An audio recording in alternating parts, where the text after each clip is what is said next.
Hi everyone, welcome back to Stardew Valley, Pelican Town.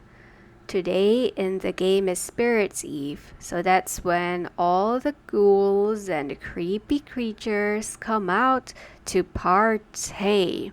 Honestly, Halloween or Spirits Eve in the game is probably one of my favorite holidays, even though no one really celebrates it outside of the US, which is quite unfortunate. But it is one of my favorite holidays.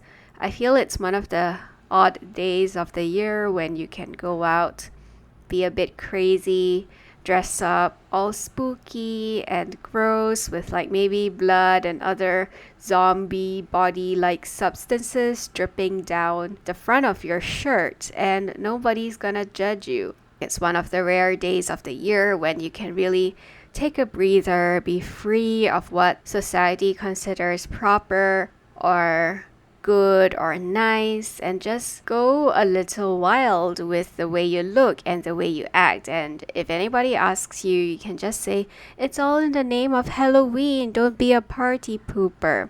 That's the beauty of it. I think there's too many days in the year where everything feels very restrictive, like you have to do this, you have to behave this way, you have to look like this. If you don't fit in the norm, then something's wrong with you, something strange. Are you okay? Is everything all right? Did you get a divorce? Did you go through something bad in your life to make you this way? And it really shouldn't be the case. We should all be free to do what we want to do within certain reasonable boundaries. But other than that, yeah, people should just be allowed to be themselves, to do things that makes them authentic to who they are. It's definitely more of an aspiration versus what's currently happening in reality, but fear not, we'll get there one step at a time. So here I am back on my farm doing all the things that farm people do. I've always wondered how it might be like to actually have a farm, to have all these little animals roaming about and to feel responsible for them, for their survival and for their comfort. I imagine it's a bit like actually having a child. So maybe some parents can relate to that. My parents probably couldn't because they don't really like pets and they've never really had a pet before. So they may not be the best person for me to ask. But I'm sure some people will know how it feels. Recently, I've seen a lot of kids going to the store that I'm working at. And honestly, I feel like children are literally just pets, except that they can talk, they grow up, they may become teenagers, they may hate you for a short period in their lives. But it's kind of the same idea. You're nurturing a life, a living being, something with maybe a mind of its own, definitely to a bigger extent for humans than for animals. But at the end of the day, it must feel quite weird just having a life in your hands, something that you clothe and feed and take responsibility for, and especially for kids, because kids need to go to school. They need to know how to interact with people. They need to know how to make friends. They need to know how to be a decent human being. And that all comes into someone's responsibility as a parent. It's honestly a big role. Kind of weird that humans are one of the few creatures that have such a big deal about their offspring, because there are animals like frogs or fish or snails and just let their offspring hang around, survive for themselves. If they live, then all the best for them. If they die, then there isn't really anyone to mourn their death.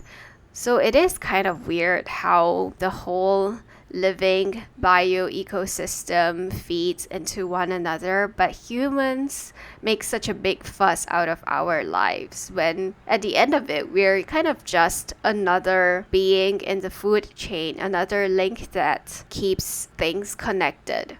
Of course, some people don't feel that way. They're like, oh, but we're special, we are sentient, we are aware of our own mortality, we have thought, we have social systems, we have civilization, and things like that. But I don't really see it that way. I think in the end, maybe this is a very strange thing for me to say.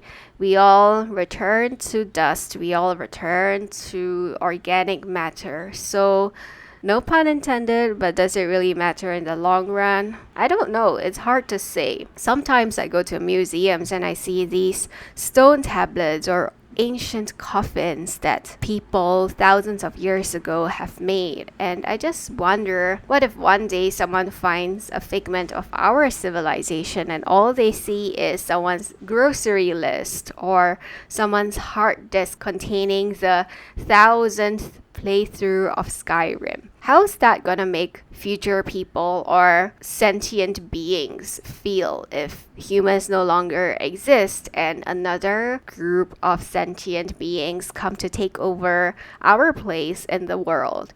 It's all very hard to say, fascinating to think about, but it could be really scary to know that in the end, maybe whatever you do in this life is gonna fade into oblivion. Some people really love that thought. Some people really hate that thought, but like it or hate it, it is a thought and it's here to stay in the giant universe of thoughts. THOGHTS. Or, if you prefer, THOTS. Whatever floats your boat in the end. It's your life, it's your choice. These are just some of the things that I like to think about when I'm free and have nothing better to do with my life. Sometimes I find, especially while I was recovering from COVID, I find that it takes a bit of effort to just stay up and watch a video or read a book. It takes effort for me to look at a screen or look at a page with words on it. So I like to listen to audiobooks and think about giant things that may or may not affect my life. Like to think about the universe and how vast it is and how many potential civilizations or sentient societies are out there that we don't know about. It could be aliens, it could be other things, or it just could be things that we don't yet understand and we label them as aliens. One thought that someone asked me recently was, why are we sending out messages to the universe? So, you know how some people blast messages into the void, that space, hoping to contact some sort of external civilization? This person asked me, we don't know the intentions of whoever is out there, right? So why are we still trying to contact them? What if they're malicious, or what if they get our signal and find out that we are here and they want to do something about it for worse? That's probably also the premise of a Reddit shower thought or a no sleep post or something, which says something like, you send out radio messages into the universe and one day you get something in return, which is really creepy. It says, shh, don't be so loud. They can hear you. And ooh, who are they? Why are they concerned about us? Why is it bad if they manage to hear us? So that's some of the things that I like to waste time on. I think it's just fascinating and it doesn't require too much brain power to contemplate and speculate about these topics. So those are some of the things that I like doing when I'm just too tired to do anything else. My brain is not focusing. I can't be productive at all. So I just kind of lie down on my bed if I'm at home, or I sit down on a chair at the counter where I'm working and stare into space and contemplate all the facets of existence. It's probably not the most exciting topic, but sometimes I like to talk about really boring things during these kinds of videos because I feel like it puts people to sleep, or it lets them think about other stuff, or it helps them to meditate, which is my intention with these very, very long videos. Sure, stuff happens in Stardew Valley. Stuff might happen to you in the midst of listening to me talk about random stuff. But my full intention is for you to just kind of doze off or go into a state where you don't use your conscious mind as much, and then you feel a little more relaxed. You feel like you're more able to fall asleep or take a nap or just take your mind off whatever is happening in the world, because things are getting a bit crazy lately, and sometimes all we want to do is to go into a different headspace and not really think about anything in particular. Let our stream of consciousness whisk us away to the depths of its currents. Anyway, back to our actual Stardew Valley game. I've always wanted to make something around the wizard's tower. So on the crafting recipe, I know that Krobus sent us a note, which allows us to make a dark sign with bat wings and God knows what else. Maybe we can make a dark sign if we have the crafting materials and put it around the wizard's tower. Make it look a lot more gothic than just this random guy living in a tower in the woods. Because right now, everything in the forest looks so lively and beautiful, and it just doesn't strike me as the kind of creepy, magical, mystical environment that someone like the wizard would want to be living in. Especially because he lives next to the secret forest with all these jellies that jump out attacking you. It's got to be an area that reflects the fact that there's some form of magic or mysticism in its place. Something that's like a little more supernatural and not really what you see in your daily farming life. So that's my idea for a forest makeover in the game. And the cool thing about it is that it does give you a lot of freedom to place items around Pelican Town or the world in which you're in. So you can make objects, you can make chests to hold supplies, fishing items, and put it in a location that's convenient for you. That's something which is really wonderful about this game. And I really want to make the Wizard's Tower and the Secret Forest somewhere that's very gothic, something straight out of Dracula or a creepy Victorian novel about ghosts lurking in closets and abandoned stone towers, or Bluebeard's castle, something like that. I guess since I was a child, I've always had this fascination with things that are dark and mysterious. I remember when I was like 8 or 9 years old, just found out how to use the computer and internet. I'd always go on those paranormal forums and look at people doing investigations into supposedly haunted spots. They would go and scout the area, they take photos, and then they maybe circle some anomalies in those pictures, saying that, ooh, do you think this could be a spirit? Do you think that could be another spirit? You think this could be some kind of weird demon that lives around the area? Could it be some bad juju or bad energies tethered to the land? I just find that to be super fascinating for some reason. I know a lot of people get freaked out by the idea of things that are supernatural, unexplainable by scientific or rational phenomenon, things that are out of our scope of understanding as human beings. Well, I don't really feel like they are scary or spooky. I just find it as an extension of the limitations of what we currently know, and it is just a result of what we don't know. Because in the past, when people didn't know about electricity, they probably didn't know about lightning, they didn't know about thunder, they hear this giant sound in the sky and they assume the gods are upset with them. So it's very hard for us to reject the idea that there are things that we still don't know, or there are things that we still are unable to explain by way of reasoning or logic or empirical evidence, right? It's just one of the humbling things about us being human or living in a civilization that allows some extent of information exchange, which gives us the capacity for scientific thought and gives us the tools through education to make sense of the world around us.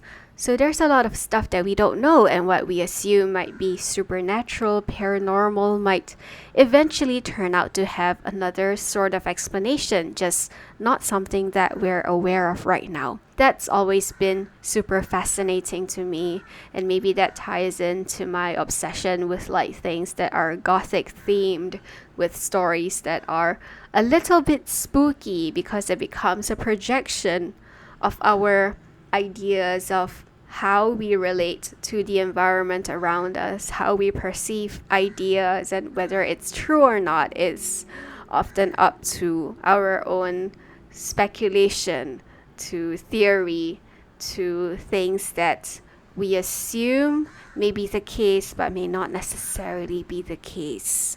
All that is a lot of words for saying, I'm an emo goth girl at heart. Am I? I don't know. I always find it a little bit cringy when people say that. But, it's fine. If I'm cringy, then I'm cringy. That's how I'm gonna live my life. I don't impose it on other people. If I'm a cringy person, well, so be it. I wouldn't want to be anybody else. And now we are finally in town for the Halloween party. It's always a good time to talk to different townspeople during these events because then we can find out another aspect to their lives. We have people who are deadly terrified of the maze, and we have people who are a big fan of it. Of course, we have to stop by Pierre's store as usual to check out all the expensive stuff that we can't afford. Here, let's find our goth spouse, Sebastian, who says, it will be interesting to have one of these skeletons on our farm. And it's like, is that a passive-aggressive way of you telling me that even though you do absolutely nothing on the farm and live off my income, you're still not satisfied with whatever I'm providing? Perhaps you should get a job and buy your own walking skeleton, because I'm here paying for all of your expenses and your stupid goth purple hair dye, and you're complaining to me that we don't have a walking skeleton.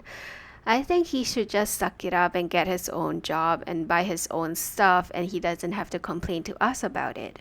We're here for more socializing because as a productive member of the Pelican Town Society, we do have to maintain some degree of socially acceptable interaction with other people.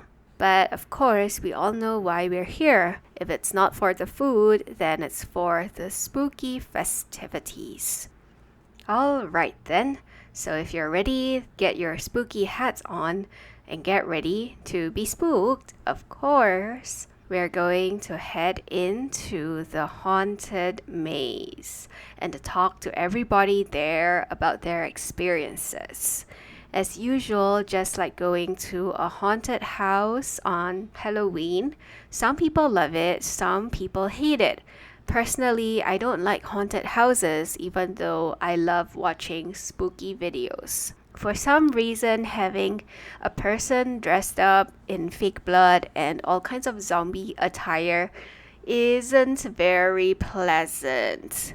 For various reasons, I just don't take much joy from that. I don't know if it's the fact that I know that they're a person or if it's because my heart is too weak to handle the jump scares. Eventually, what scares me more is probably the sudden movement rather than the fact that there's a zombie chasing me in a fake haunted house. On the other hand, I've definitely heard stories about people who have worked at haunted houses or worked in areas that have held haunted houses before and saw something truly spooky, or at least spooky in their opinion. I've heard stories about some people working in a haunted house on Halloween and them saying that there's someone dressed as a ghost somewhere in the haunted house, and they counted like maybe 4 people dressed like ghosts or spirits or spooky things lurking around a specific area. But when they ask their colleagues about that creepy area, there's actually only 3 people working there, and no one else has been to that same area besides the 3 people who are supposed to work there. So who was the 4th person or thing? Now that's something that scares me a little more than just going into a haunted house and being chased by someone dressed like a zombie or a ghoul, right?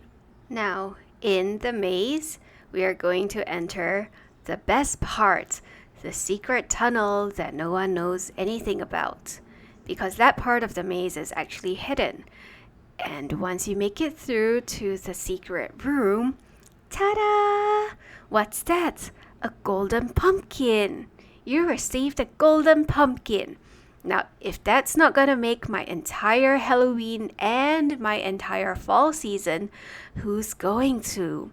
And not to mention the cute little Easter egg. If you saw it just now, there's the wizard and Linus standing together under a tree, just looking over the entire maze. Is that gonna give rise to another theory where Linus and the wizard are actually friends or the same person? We don't know, but it is an interesting thought. 2 mysterious dudes living like outcasts around Pelican Town. The plot only thickens from here. But regardless of what the story behind Linus and the wizard is, we're out of here. We're out of the spooky maze and we have our golden pumpkin. It's probably valuable enough to cover our entire earnings for the fall season. Now, isn't that a lovely, happy ending? Unfortunately for us, the video isn't gonna end anytime soon. We've still got work to do for the rest of the fall. We are going to make full use of the last day of the fall to do the things that we've wanted to do, like maybe pay a visit to Willie the fisherman and see what he has in store for us in the back room. Now, it's always a bad idea as a young lady to visit an old guy's store all by yourself and go into the back room. But this is Pelican Town, so everything should be fine as long as you don't get into an affair with the wizard and have your whole town know about this open secret. Before we go to bed in the game, it's a good idea for us to store our golden pumpkin in a good place. And of course, we are going to put on Mayor Lewis's lucky purple shorts because why not? And they're not just the normal lucky purple shorts, they're the gold trimmed ones. You can make this by going to the sewing machine in Emily's home and using a gold bar to add on the gold trim to Mayor Lewis's shorts. When the new day finally rolls around in Pelican Town, it's the last day of the fall and you're going to wake up feeling awesome because you're wearing Mayor Lewis's lucky purple shorts with your very own homemade special gold trim on them. We're gonna walk around the town and see how people react to them, especially Marnie and Lewis. I wonder how the look on their faces are going to be when they found out that I know their deepest, darkest secret. Of course, it's not really a secret at this point, but I don't think many townspeople can say that they actually wear the mayor's underwear, except for me because I'm great and I'm the best farmer in Stardew Valley. So, hop on our horse and off we go. We're gonna do some farm stuff as usual because, we're a farmer and we still gotta work because our spouse is useless and doesn't have a job. And so does the rest of Pelican Town, with a few exceptions like Robin and Harvey, who actually contribute to the local society and economy. There's been a lot of updates to the game since, I don't know which version, but I think Steam auto updates it if you have it. So one of the coolest features is that you can create this crafting bench, and if you put stuff around in the crafting bench in a chest, then you can automatically pull the materials like wood and stone needed to create stuff, which I find to be super helpful because otherwise you'd have to run around your entire farm just hauling wood and stone and all kinds of strange objects around just so that you can create a few items necessary. Another thing that I kind of have questions about in the game is the fact that you can basically use any vegetable to put into kegs or preserve jars to create stuff. But the issue is, should you though? Because I can't really imagine anybody wants to drink eggplant wine or hot pepper juice. Some drinks, like vodka, yeah, made from vegetables, potatoes. But I'm not entirely sure if I really want to be drinking eggplant wine or eggplant juice or anything of that sort. It just doesn't sit right with me. Or it could just be my own biased opinion. Maybe one day when I get rich and have enough money to make my own farmstead, then I'll try to make some truly cursed objects and see how they taste like. Of course, there are things that we can't possibly get, like those void eggs and void chickens, void mayonnaise, or dinosaur eggs and dinosaur mayonnaise. That's some Jurassic Park level stuff that I don't think anybody will say is realistic or likely in the near future. It just sucks that Krobus doesn't exist in real life. You can't go to your local drain or ditch, crawl into the sewers, and hope to find a shadow man just standing there, willing to trade exotic, non-human things with you. Sadly, that is not a reality, even though you could technically give Krobus his equivalent of a mermaid pendant and move in with him.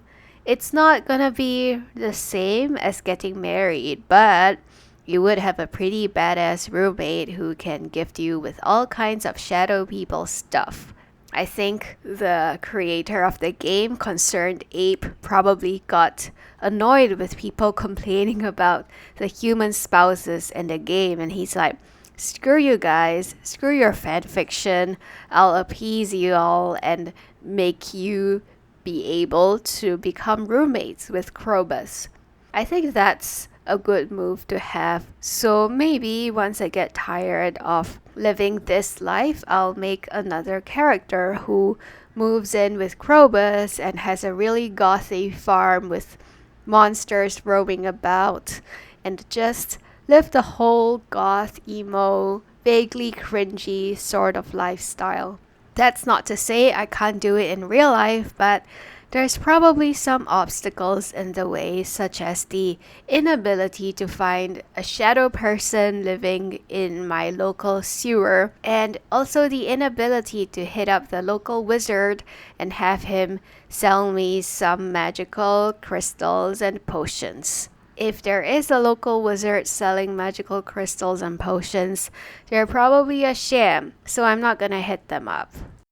The most annoying part about spending winter in Stardew Valley is that you do have to cut up a lot of grass or purchase a lot of hay from Marnie. Oh, well, and now, even though I gave her a lot of business, she's laughing at my lucky purple shorts. So I'm taking revenge and sneaking into Marnie's room just so I can laugh at the fact she has Lewis's brown suspenders in her closet. Anyway, we're gonna say hi to Shane and probably Jazz also if she's around, but she's probably not at home at this time of the day because she's off in the library with Penny and Vincent doing some education, learning how to be a better citizen of the world, like Priyanka Chopra, or learning about other stuff. Now, this is one of my favorite scenes because Robin actually builds a new house for Penny and Pam, so they don't have to live in a trailer anymore. I think it's great that you, as a player with your millions and millions of gold from farming and basically having a monopoly on crops, You can choose to be generous and get a house for the two people who don't have a house in the village. You can either tell them that you paid for the house, or you can hide and pretend it's from a generous anonymous person. And if it's me, I would choose to hide my identity because I feel a little embarrassed if they ever found out that I'm the one who paid for their house. Like, they just probably feel like they wanted to pay me back for it, and that wouldn't be something I would want to live with for the rest of my life. So hopefully now Pam and Penny will have a better relationship so that they don't have to keep arguing about stuff and living a miserable life with their alcohol and their mess in the house. So I hope everything goes well for them and that they actually feel like they're part of a family and a community now. This is a very wholesome scene, and I genuinely hope that Pam kind of gets the wake up call and actually turns her life around. I don't know how much of that we are able to see in the game, but let's hope that she stops saying all the bitter stuff when we meet her at the bus stop. Anyway, here's another scene. It's not as heartwarming, and it's just Lewis probably trying to do something good for the town after all these years of him leaving his underwear around the place and also building a giant gold statue of himself that he keeps hidden behind the house and doesn't allow you to show somewhere public in the town. Even though Lewis says that he and Robin came up with the idea of the second notice board, somehow I feel like Lewis wasn't really involved in it. He probably just overheard the idea somewhere or heard it from Robin directly and decided, hey, what a great opportunity for me to show off my status as the mayor of Pelican Town. And despite all these years of me not doing anything, it's finally time to do something good for the rest of the community. But anyway, I think it's still a good move that he's trying to do something beneficial and not really actively messing things up, which honestly is as low as a bar that you can set for any politician. Just don't mess things up and don't make things worse. Of course, now after we get past all the bureaucratic stuff, we're gonna do what we've always wanted to do. Walk up to Lewis and show him our lucky purple shorts, which I guess he didn't appreciate in the end, not even the fact that we added a fancy gold trim to it. But it's alright. We put him in his place and let him know that he should definitely take better care of his underwear from now. Now we're just going to continue on a few social calls in the town. Let's change out of our strange purple shorts and wear our normal farmer's attire so people don't think we're some kind of pervert or weirdo by wearing underwear in public. We're gonna make a visit to Emily's place and use her special sewing machine and dye. I think this is also such a neat little addition to the game. I really love DIY stuff, and it's really cool to be able to see all the different combinations that you can make from the sewing machine. All you need to do is insert a bolt of cloth and then put some kind of material to sort of design the outcome of what you're making. So there are some things that I have already used, like apples, pomegranates, to make some special pants and also some shirts. So we're gonna try out some of the new materials that we can use to make something truly awesome and truly fantastic. This is such an interesting thing to do, and I really hope that maybe one day technology will be advanced enough to make this actually come true. So all you gotta do is put an interesting ingredient and a piece of cloth or a piece of raw material into a machine, and it just spits out something really fun and interesting for you. Sort of like a 3D printer, except you gotta tell the printer, hey, this is the vibe that I really want to get. Why don't you make something for me? So that still requires some creative element to the AI or whatever is powering your design. Whereas now you still have to make your 3D print out in a computer model first and then load it up into your printer for it to print out something for you. So it's still not to the stage where I would like it to be, but it's fine. We're getting there. When I was younger, nobody even knew about 3D printing. They were like, what the heck is it? Why aren't we printing stuff on a piece of paper? So it's still one step ahead of what it was 10, 20 years ago. And that's how we make progress. One step at a time. Sometimes we take a few steps back, but it's fine. It's normal, or at least that's what I keep telling myself. It's normal. It's normal. It's normal. And I'm not the odd one out or living in my own universe. Hopefully not. That'll be very disturbing.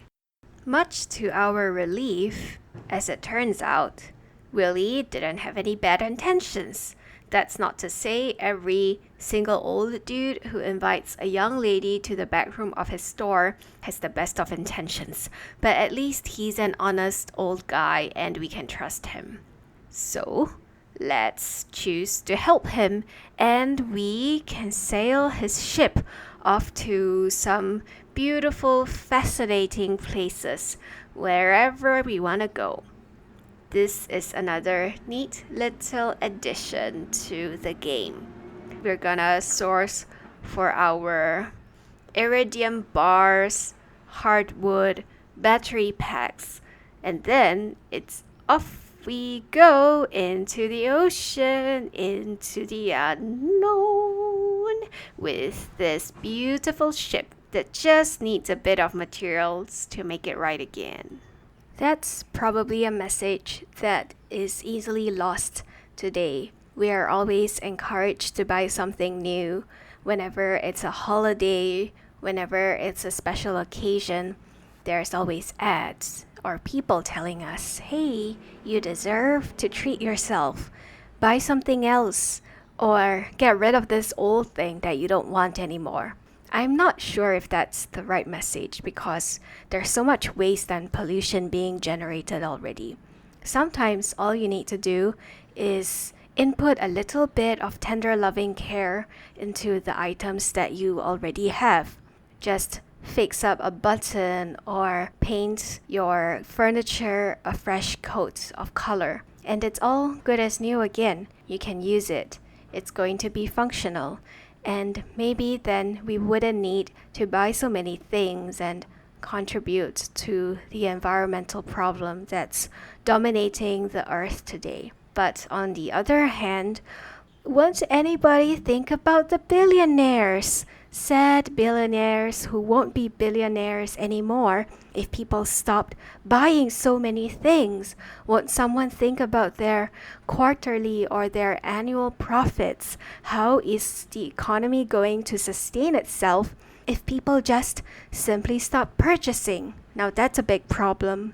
We're encouraged to consume more, to use things that we don't need, to give in to all this artificial demand for objects that we believe we need in order to keep up our social status or sense of self-worth. But eventually, does it really do us any good? Probably not. It makes us feel empty, worthless, or it gives us this sense of short-lived dopamine rush, and we have to keep buying more stuff just to chase that high again. Honestly, it's a trap that everyone falls prey to. I used to think that way as well.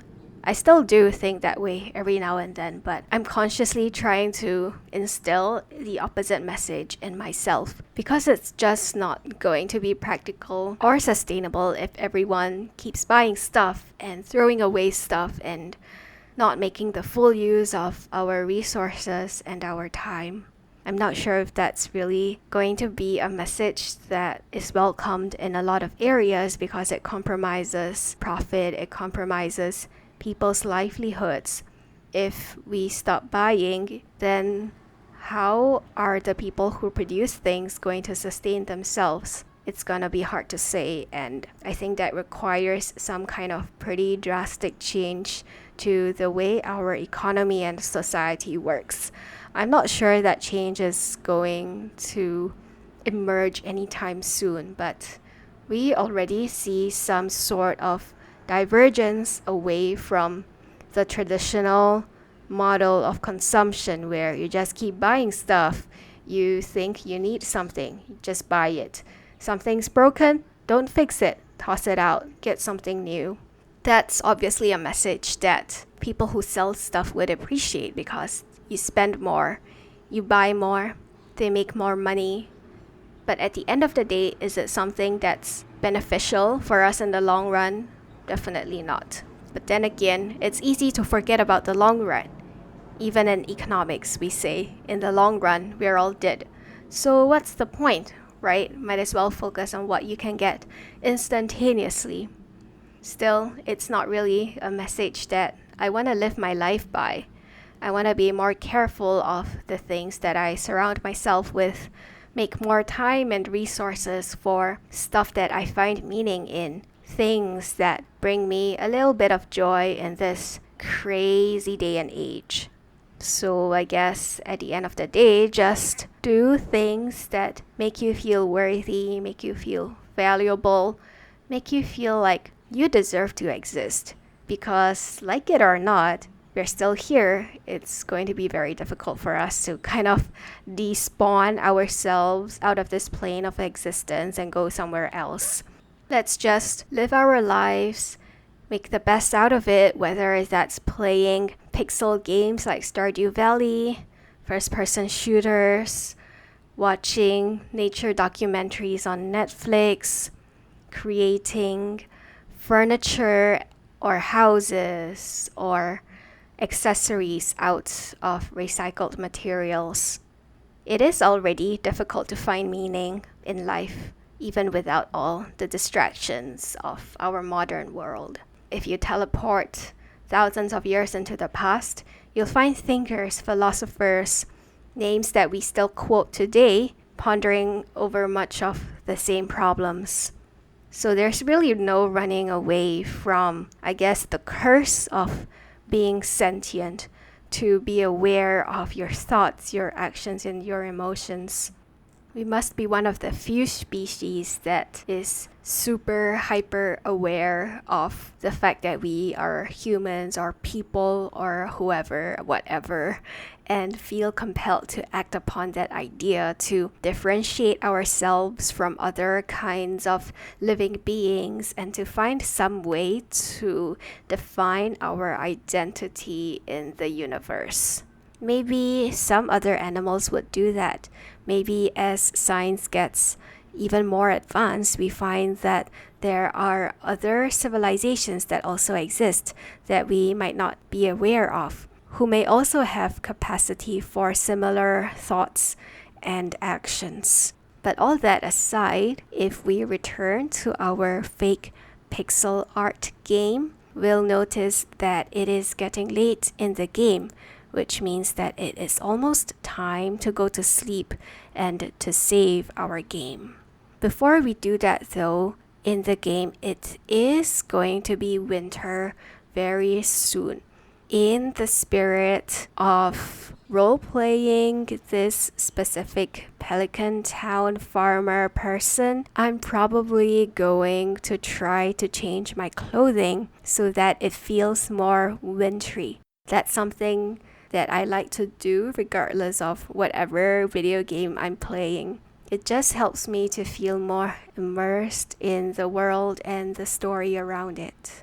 Before I finish up our chores in this game, I'm going to head back into my room, dig through my dresser, and change into appropriate clothing for winter. So here we are digging through all of our clothing, hats, shirts, pants, trying to find something that is a lot warmer than what you would typically wear in the fall or in autumn.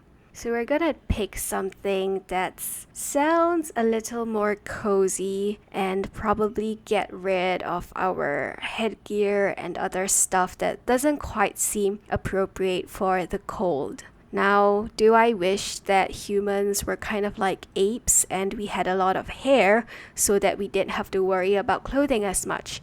Yes. Will I, if given the choice and if it's socially acceptable, just wear a piece of cloth around myself and pretend it is a piece of clothing? Probably. Even though I said that I like clothing, I like fashion, I like sewing, at the end of the day, I think I'm still a little bit more of a minimalist. If I could ever just go out of my house in a sheet and have it not be Halloween time when people think I'm cosplaying as a spooky ghost, then sure, I would love to do that.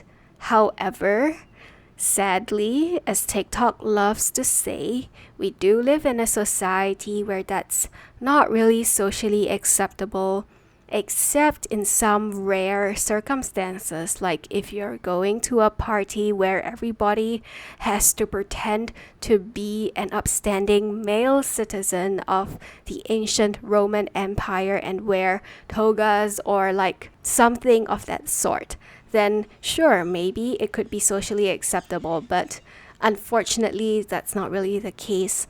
So we do still have to stockpile on clothing wherever we live. If you live in a hot country, then good luck trying to find something that is fashionable but also keeps you cool. And if you live in a cold country, then I think you have a little more choice because then you can layer stuff onto yourself and take them out as and when the temperature around you allows. But in a hot place, you can't really do that. Once you take off all of your clothing, even if you remove your underwear, you're still left with your skin on your naked body. And it's highly inadvisable to remove your skin so as to keep cool.